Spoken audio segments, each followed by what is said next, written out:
Wrong pin. Location. Okay lang po. Ako si Jun, ang tropa niyang drawing. Ako si Jun. Game! Magandang araw mga tropa, at dahil Holy Week na nga ay babiyahe tayo ngayong Lunes Santo.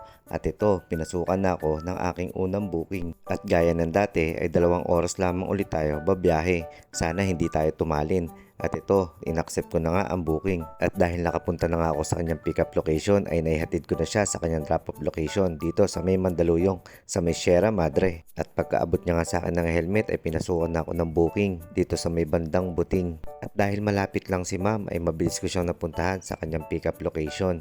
At ito, inabot ko na sa kanya ang helmet. At pagkaabot ko nga ng helmet ay tinanong niya ako kung okay lang daw ba na GCash payment. At sabi ko okay lang po. At pagdating nga namin sa drop off ay pinakita niya sa akin na nakapag-send na siya.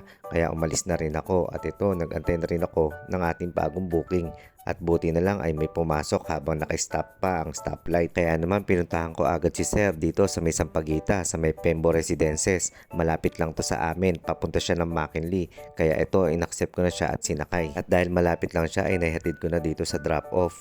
At ang dami namin na pag-usapan at plano niya na rin maging isang angkas rider. Part-time lang din daw. Kaya tinanong ko siya kung professional ba ang kanyang lisensya. Ang sabi niya bago lang daw at ito ay non-pro. Kaya ang sabi ko sa kanya, sir dapat po professional ang license. Sabi niya, ganun ba? Sige, magpapa-professional muna ako ng lisensya bago ako mag-apply.